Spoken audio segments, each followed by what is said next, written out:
আমরা ওইটা নেবো তোরা কি নেবো?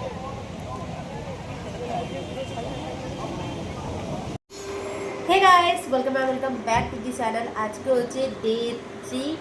আজকে পুরীতে লাস্ট ডে। তো আজকে সারাটা দিন আমরা থাকবো অ্যান্ড দেন বিকেলবেলা আমাদের প্ল্যান আছে যে ধ্বজা বাঁধা দেখতে যাবো। এসে থেকে একদিনও যাইনি। সকালবেলা গিয়েছিলাম একটু সমুদ্রের পাড়ে কিছু ফটোশ্যুট করতে, একটু ভিডিও শ্যুটও করতে, তো করে চলে এসেছি। এখন যাব ব্রেকফাস্ট করতে, দেন যাব স্নান করতে। তো দেখা হচ্ছে একেবারে দুপুরবেলার পর, মানে খাওয়া দাওয়ার পর তোমাদের সাথে আবার ভিডিওতে কন্ট্যাক্ট করছি। কারণ হচ্ছে চান করতে যাওয়ার সময় ফোন নিয়ে যাওয়াটাও সম্ভবই না, কারণ আমরা চান করতে এতটাই পরিমাণে ব্যস্ত হয়ে যাই যে ফোন কোথায় আছে না কোথায় আছে দেখার কোনো ধারণাই থাকে না। তো দেখা হচ্ছে একবারে বিকেলবেলা দেখতে, কারণ তখন যাবো হচ্ছে পুরী জগন্নাথ মন্দিরে ধ্বজা বাঁধা দেখতে। তো চলো একবার তখন দেখা যাচ্ছে। আমরা যেই হোটেলে ছিলাম সেই হোটেলের ছাদ থেকে কেন ধ্বজা বাঁধা দেখা যাচ্ছিল। এই ধ্বজা বাঁধা যেহেতু 3টে থেকেই শুরু হয়ে যায়, সেহেতু আমরা চান করেই এসেছিলাম হচ্ছে 3টের সময়, তাই আমরা মানে ওখানে গিয়ে ধ্বজা বাঁধাটা দেখতে পারিনি। তাই চান টান করে ফ্রেশ হয়ে ছাদে উঠে আমরা ধ্বজা বাঁধাটা এখানে দেখছিলাম। Hey guys, welcome back to the channel. আজকে হচ্ছে পুরীতে লাস্ট ডে। আমাদের এখানে ব্যাকপ্যাক হয়ে গেছে, আমরাও রেডি হয়ে গেছি, এবার বেরোবো। তো আমি প্রথম দিনে ব্লগটা খুব ভালো করে করেছিলাম, তারপর থেকে আর ভালো করে করতে পারিনি। সেকেন্ড দিনটা মোটামুটি করেছিলাম, কিন্তু থার্ড ডেটা প্রতিবারে আমার এতটাই শরীর খারাপ হয়ে গিয়েছিলো।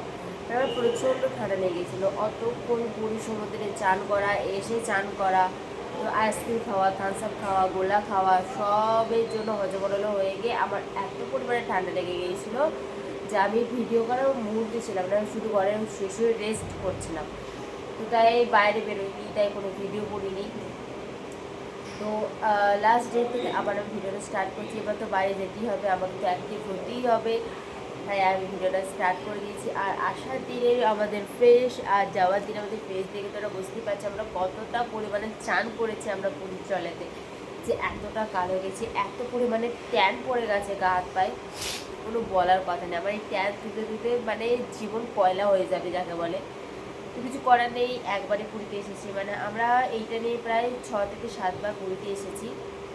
তো তবু ভালো লাগে সমুদ্রের জলে চান করতে। আবার কবে আসবো তার নাই ঠিক, আবার হয়তো 1-1.5 বছর পরে আসবো, তাই এনজয় করে নিলাম ভালো করে, যত যাই হয় ট্যানই পড়ুক আর যাই পড়ুক। তো এখন হচ্ছে আমরা বেরোবো, ভাইকে চা আনতে পাঠিয়েছি, চাটা আনুক, চাটা খেয়ে তারপর বেরোচ্ছি। আমরা এখানে বাড়ি যাওয়ার জন্য বেরিয়ে পড়েছিলাম, যাই না কোনো বাড়ি যাবো বলে আমার খুব খুশি লাগছিল। আর ভাবতে পারিনি আজকে দিনটা আমার এতটা খারাপ যাবে, কারণ আমি সূর্য মন্দির ওখানে গিয়ে পুরোপুরি মুড অফ হয়ে গিয়েছিলো আমার। কারণ হচ্ছে আমি ভেবেছিলাম হচ্ছে ধবলগিরিতে আমি একটা জামা পরবো, ঠিক আছে, তো ওইটা আমার পূরণ হয়নি। কারণ হচ্ছে আমি আর যে ব্যাগের সমস্ত জামা প্যান্টগুলো ছিল সেই ব্যাগটা হচ্ছে বাসের মাথায় উঠিয়ে দেওয়া হয়েছিল, আর বাসের মাথা থেকে নামায়নি ওরা। আমার প্রচণ্ড রাগ ধরে গিয়েছিলো, তার জন্য আমার পুরোপুরি মুড অফ হয়ে গিয়েছিলো। আমি আর কারোর সাথে না কথা বলেছি, না কোথাও ঘুরতে গেছি, চুপচাপ একটা জায়গায় বসে গান শুনছিলাম। আমার একটু কিচ্ছু করতে ভালো লাগছিলো না। তাই যতটা ভিডিও তোমরা দেখতে পাচ্ছ সেগুলো হচ্ছে সূর্য মন্দির যাওয়ার আগে। সূর্য মন্দির যাওয়ার পরে আমি সেরকম কোনো ভিডিও করিনি, শুধু রাতে এক জায়গায় খেতে দাঁড়িয়েছিলাম, তো ওখানে আমি খাওয়ার একটা জাস্ট ভিডিও করেছিলাম। আর স্কিনটা দেখতে পাচ্ছ কতটা ব্ল্যাক হয়ে গেছে। আজকেকার মতো এত দূরে দেখা হচ্ছে নেক্সট ভিডিওতে।